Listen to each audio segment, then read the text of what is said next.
essa coletiva acontecendo 3 semanas antes da COP30, esse festival, né, a gente tem como foco soluções climáticas e soluções climáticas comunitárias. E a urgência de centralizar as favelas nesses debates. Essa vai ser a primeira COP com muita gente fazendo barulho sobre os impactos do clima em favelas, em outras áreas periféricas, marginalizadas, negligenciadas pelo Estado por vários motivos. Ao longo do primeiro semestre de 2025, a gente debateu junto com os integrantes da Rede Favela Sustentável se a gente gostaria de fazer algum tipo de engajamento para a COP30 e qual tipo de engajamento seria. A partir de uma sugestão do Nélio, do Haroldo Sustentável, que trouxe uma ideia de escrevermos uma carta manifesto, mais de 100 integrantes e aliados da Rede Favela Sustentável construíram a Carta COP30 das Favelas.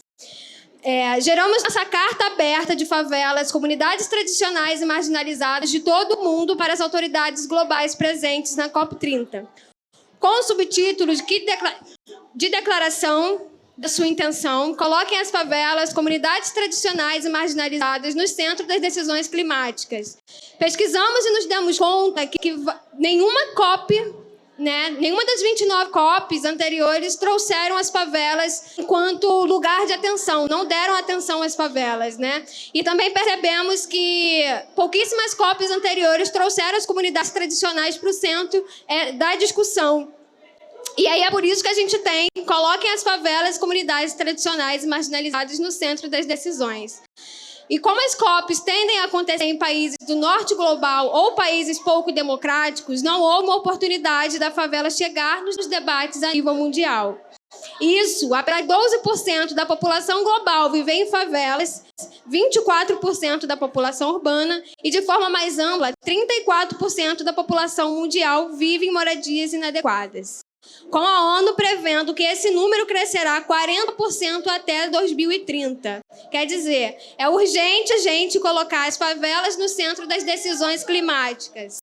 A Carta COP30 das Favelas já conta com 553 assinaturas, 386 de indivíduos e 167 de organizações, representando 21 estados brasileiros em todas as regiões do país. África do Sul, e tem 25 países, como África do Sul, Quênia e Egito na África, Paquistão, Índia, Bangladesh, Coreia do Sul, Líbano, Oriente Médio, Suíça, Alemanha, Austrália, Espanha, França, Bélgica, Reino Unido, Brasil, Canadá, Chile, Colômbia, Estados Unidos, México, Porto Rico e Venezuela nas Américas. Vamos, então, à leitura de uma carta de alguns pontos chaves. No contexto da emergência climática, são as favelas que correm o maior risco e sofrem os efeitos das inundações, deslizamentos, secas, ondas de calor e incêndios urbanos. Apesar dessas condições adversas, causadas principalmente pela negligência do poder público, favelas também são caracterizadas por fortalezas e potencialidades que passam despercebidas. Sem os moradores das favelas no centro das discussões climáticas, estamos negligenciando saberes, práticas e potenciais fundamentais para enfrentar esta crise. 1/4 da população urbana mundial é desprovida de ideias, soluções, conhecimentos e sabedoria. Pelo contrário, apesar da negligência histórica do poder público, seus moradores são fundamentalmente solucionadores de problemas. Sem o apoio governamental, enfrentam desigualdades estruturais e, consequentemente, constroem políticas públicas na prática, desenvolvendo respostas diretas às suas necessidades através de redes de solidariedade e propostas alternativas sustentáveis. Quem presta atenção percebe que suas comunidades são espaços de produção de soluções, as primeiras a reagir de forma solidária, como nos resgates dos eventos climáticos extremos. E reagem de forma organizada, com ações preventivas, dentro das suas possibilidades, por mais árduas que sejam as circunstâncias. Esses territórios não são apenas vulnerabilizados, são centrais. A solução para o clima e a justiça climática só será possível com sua participação ativa, reconhecimento e protagonismo. Vocês podem ler a carta para entender os detalhes, mas resumindo, nossas reivindicações da carta COP30 são que governos coloquem os assentamentos mais vulnerabilizados de seus países no cerne das decisões climáticas, investir em nível local de formas que promovam e valorizem a população local, seus saberes ancestrais e populares e sentimento de pertencimento. Os fundos climáticos devem priorizar soluções baseadas na natureza e fomento para energias renováveis em favelas. Garantir que favelas e comunidades consolidadas que desejam permanecer possam fazê-lo com segurança e acesso a serviços de qualidade. Garantir nas favelas em que o assentamento for desejado moradia segura e adequada. Investir em comunidades rurais, indígenas, quilombolas, caiçaras e outras comunidades tradicionais. Por fim, nenhuma decisão que afete o clima deve ser tomada sem que os maiores impactados e suas soluções estejam presentes no processo decisório. Nossa crise climática foi produzida pelo mesmo sistema dominador, centralizado, hierárquico e verticalizado que hoje governa as tomadas de decisão sobre o clima.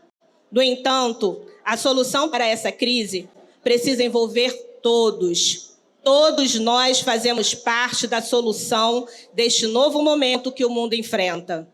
Cobramos dos tomadores de decisão justiça climática e econômica frente aos reais impactos das mudanças climáticas em nossas comunidades.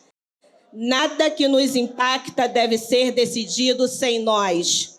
Não existe futuro sem que as populações historicamente marginalizadas estejam no centro das decisões climáticas globais.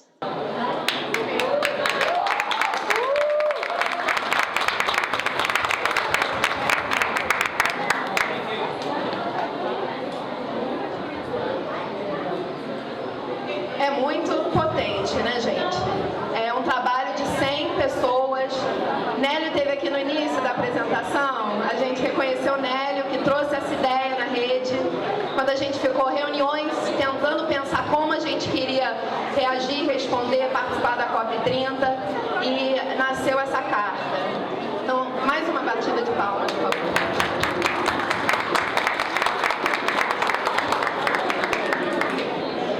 Agora a gente vai passar para a segunda parte da coletiva. Agora eu vou chamar para o palco um conjunto de moradores para compartilharem seus depoimentos climáticos, tanto de impactos quanto de soluções.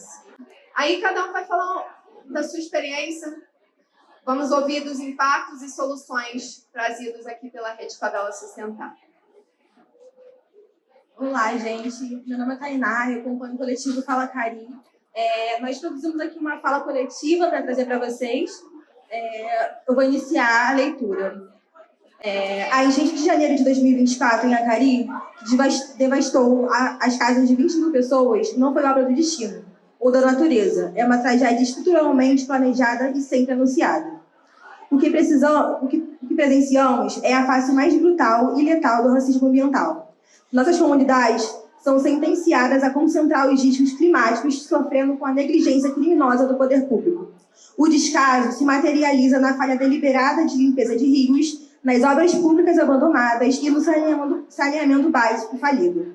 Este é um ciclo de violência de Estado que se repete ano após ano, ceifando vidas e dignidade. Enquanto o governo se ausentava, quem respondeu foi a própria favela. O coletivo Fala Cari agiu imediatamente distribuindo cesta básicas, colchões e informações. Nós somos a infraestrutura de resistência quando a infraestrutura do Estado falha. Por isso, nossa luta está também ligada à carta aberta à COP30 apresentada hoje. Não estamos pedindo, estamos exigindo justiça climática. Exigimos que os fundos globais nos compensem por perdas e danos. Exigimos que o poder público garanta saneamento integral, corpos hídricos limpos e soluções baseadas na natureza, respeitando o nosso território. Lembrando sempre que nada sobre nós sem nós.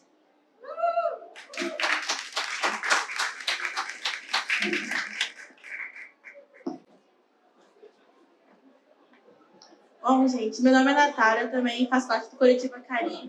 A gente anda construindo a Agenda Acari também, que é um ponto muito importante, que está para sair aí em breve.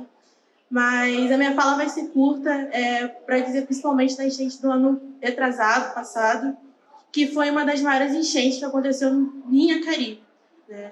Foi algo que ninguém estava esperando, que aconteceu de repente, e isso é um reflexo muito grande, né, do que é as mudanças climáticas. E a gente viu famílias perdendo tudo, passando por extremo desespero. E isso só pontua aquilo que a gente já sabe, que a mudança climática ela chega primeiro para a gente, que está na margem de desigualdade, né? A gente sofre primeiramente com isso. E como é que a gente fala sobre clima sem estar com a nossa voz, né?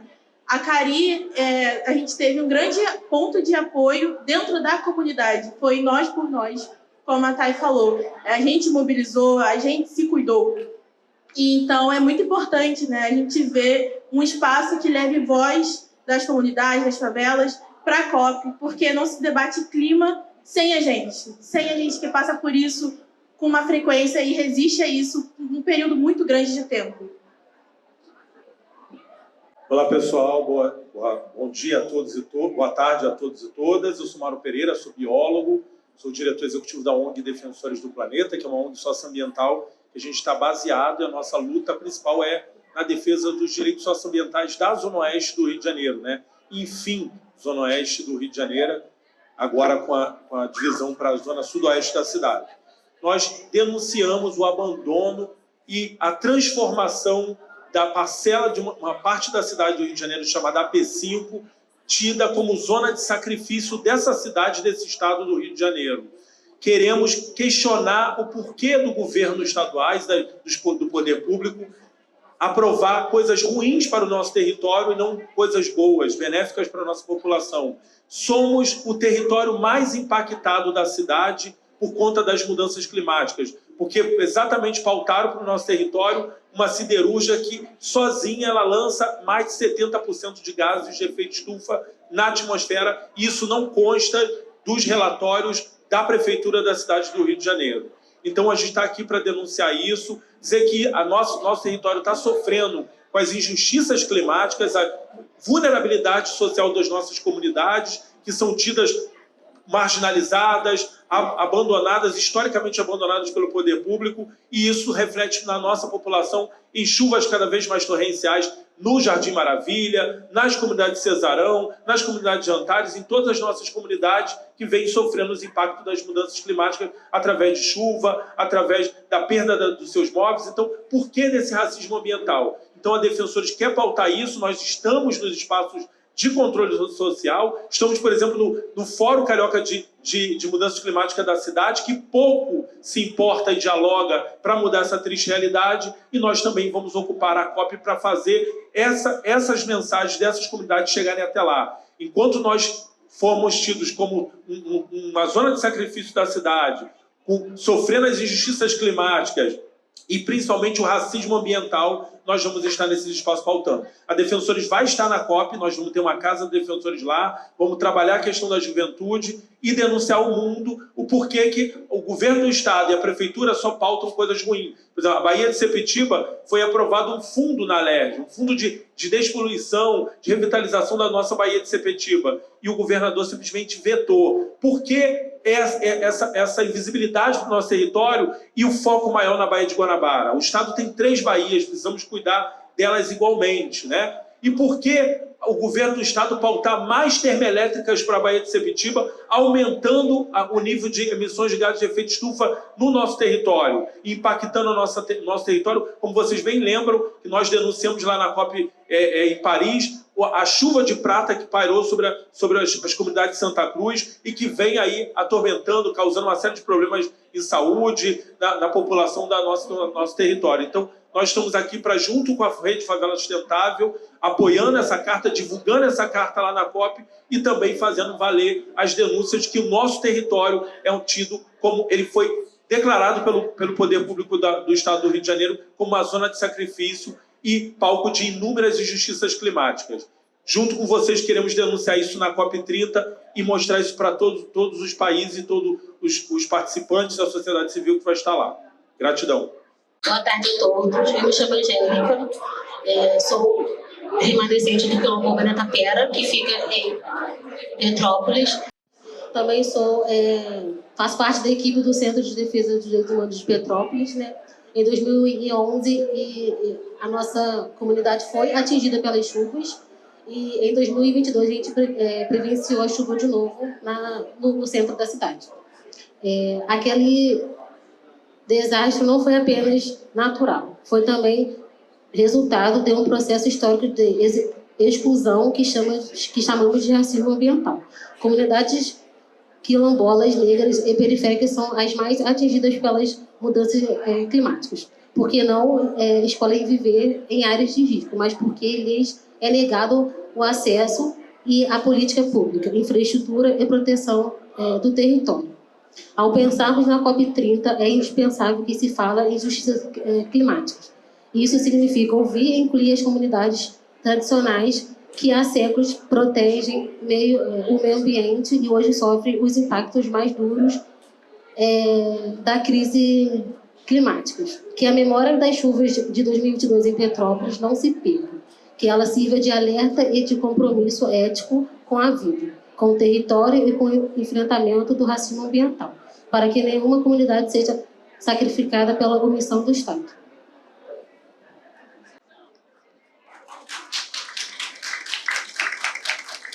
XTUT, boa tarde. Eu sou Carmel Pori. A minha fala também é coletiva.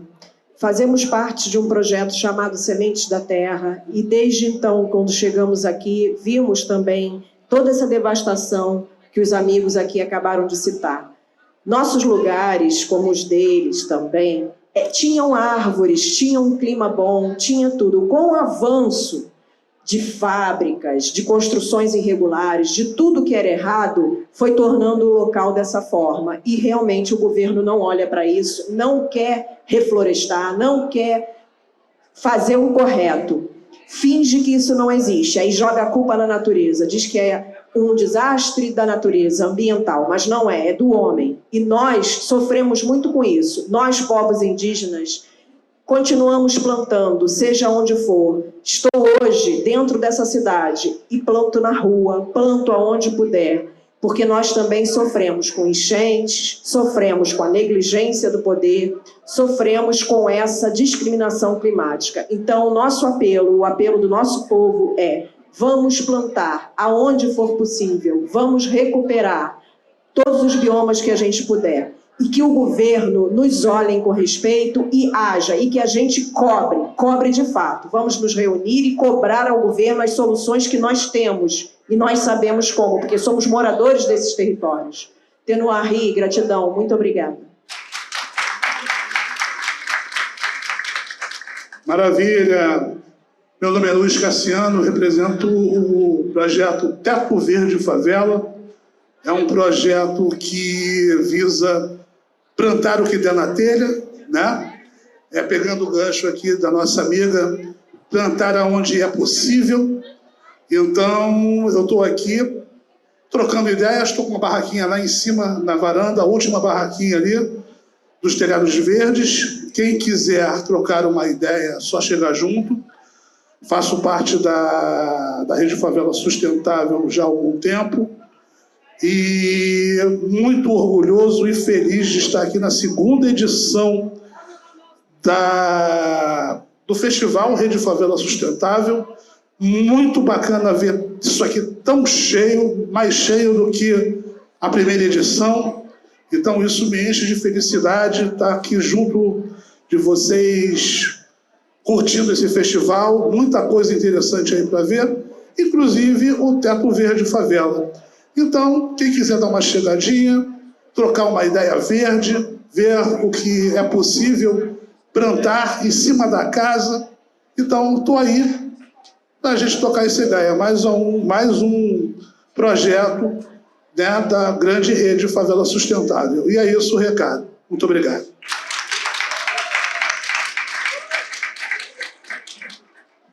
Vamos agora trocar com os jornalistas presentes. Tem algum jornalista ou comunicador presente que quer trazer uma pergunta?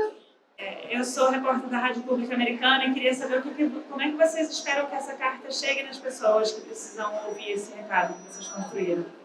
Boa tarde a todos. Respondendo a sua pergunta, quando a gente fala de meio ambiente, a gente lembra daquela flor, né, favela, né, que começou ali no Morro da Providência, hoje em dia foi extinta. E a questão do meio ambiente, eu vejo que eles pensam muito em bilhões, milhões, mas esses bilhões eles não chegam na ponta, que são as periferias que ocuparam espaços onde nós temos árvores, temos rios, temos muitas riquezas naturais e ancestrais, né? Porque eu tive uma experiência com meu próprio pai, que eu estava com a dificuldade de couve, né? Com pulgão, e o meu pai pegou uma rosa azul de plástico e colocou lá e acabou com o problema, porque a gente não quer usar agrotóxico na plantação. E quando a Tereza falou da questão da COP30, eu pensei o seguinte, nós somos... Olha quantas pessoas tem aqui, olha quantos coletivos de favela tem aqui.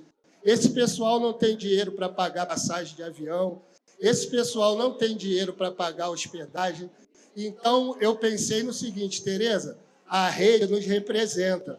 Então, a rede pode criar uma carta construída por todos esses coletivos e a gente fazer um grande ato na Fundição Progresso para que essa carta não chegue lá apenas como uma carta, mas chega como um sentimento de pessoas de comunidade que convivem com o meio ambiente. E eu acho que, se o tratamento começar dentro das favelas, vai despoluir rio, vai despoluir muita coisa, porque não tem saneamento básico, não tem tratamento de esgoto. Então, não adianta eu ficar limpando o rio e a favela jogando esgoto e ser culpado como pessoas que não têm educação. Então, o nome do meu projeto é Lixo Não é Lixo, porque nós enxergamos no caos uma oportunidade de transformação social. Tá bom? Oi, Júlia. Então, primeiro, assim, a ideia surgiu do Nélio, né? E eu acho que foi bem propícia, porque a gente está vivenciando essas dificuldades da COP30. Eu tenho esse papel de estar lá, sendo essa voz dissidente e levando a essência de nós aqui, moradores de comunidade de favela, que eu moro nesse território. Então, eu não quero que ninguém fale do meu território, porque eu passo por essas angústias.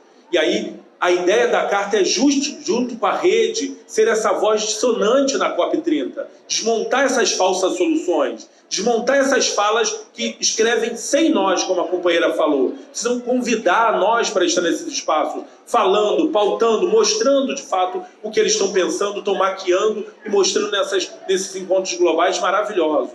Então, essa é a minha essência, estar lá, Nélio, levando e gritando, mostrando a essência do nosso trabalho, que é potente, junto com a rede tem dado esse up, né, nos colocado para esses espaços, proporcionando esses espaços como esse, do Festival Favela Sustentável. Então, para mim, é esse o sentimento que eu tenho. Primeiro, pertencimento a essa carta. Eu me encontro nessa carta. Eu me vejo nessa carta. Eu estou ali porque eu construí junto com outros amigos. A luta não é só minha. A luta também me conecta com outros parceiros. A luta minha da Zona Oeste é uma por conta da injustiça climática, do racismo ambiental, de ter esse rótulo que a cidade nos colocou como zona de sacrifício da cidade do Rio de Janeiro. Tudo que não presta, vamos colocar lá, inclusive uma siderúrgica que mais polui a cidade, agora algumas termoelétricas. Então isso a gente precisa mostrar ao mundo o que o poder público está pensando para a gente sem consultar os moradores. Tá? Então, para mim, é essa essência, e eu vou estar lá exatamente levando aos meus parceiros que não vão poder estar. Eu quero ser essa voz dissidente, dissonante lá, gritando e mostrando para todo mundo. E o Fala Cari também vai estar na COP. Boa tarde, desculpe aí, né, pelo atraso, que eu estava numa outra atividade de tantas potências que estão sendo apresentadas aqui. Na verdade, são soluções, né, que possam reduzir uma quantidade de impactos, né, que a Rede Favela Sustentável vem trazendo nesse sentido. Eu acredito, né, que a carta ela vem como chamar a atenção, né, do quanto que nós somos potência, quanto que nós já estamos fazendo um conjunto de ações que, infelizmente, não tem a visibilidade como deveria. Então, a carta ela leva uma mensagem. Agora, eu gosto muito de fazer provocações, eu acho que a mensagem está indo, mas qual outra forma que nós poderíamos fazer isso também de forma coletiva? Aqui hoje nós já estamos fazendo isso, parabéns à Rede Favela Sustentável, à CONCAD, mas como é que a gente pode fazer de uma outra forma? Uma manifestação na cidade do Rio de Janeiro, aonde fosse possível. Eu acho que isso também ajuda a fortalecer também a própria carta, e aí eu acho que a gente pode fazer essa distribuição da carta também, não só na COP, mas no nosso cotidiano, para que as pessoas tenham essa noção do quanto que nós também estamos sendo responsáveis quando a gente escrevemos uma carta, esperamos que essa carta ela chegue de fato às autoridades das diversas instâncias, e aí eu acho que a gente pode fazer essa diferença, né? Fazendo uma manifestação, seja online, ou uma grande passeata, um encontrão, né? Falando, olha, nós estamos lançando uma carta, a carta já foi, mas agora nós estamos aqui, como hoje, fazendo um outro momento de falar desse momento que é essa nossa preocupação, o quanto que nós estamos, não é de hoje fazendo, né? A sustentabilidade, ela vem da nossa criatividade. Nós estamos buscando e apresentando várias soluções. E aí eu só queria, mais uma vez, agradecer e falar que nós estamos de parabéns pelo que nós estamos fazendo de maneira coletiva, né? E eu acho que isso é importante. As ações elas estão sendo cada vez mais de construção coletiva. O ano passado nós estivemos aqui também, né, fazendo a mesma coisa, discutindo, debatendo, trazendo informações e também recebendo informações. E aí eu acho que a carta ela já traz esse processo, né? E obrigado, e vamos que vamos, o evento está bonito, vamos aproveitar, vamos sim se manifestar. Resumir aqui os lembretes finais em relação à Carta COP. Por favor, assinem. Vocês podem assinar como indivíduo ou como grupo, organização. Tem o QR Code aqui do lado. Vocês podem ir no site da Rede Favela Sustentável, no Instagram, e vocês vão achar a Carta COP 30. Participem quando a gente pede para fazer um vídeo de apoio, que a gente precisa chegar com muito barulho lá na COP.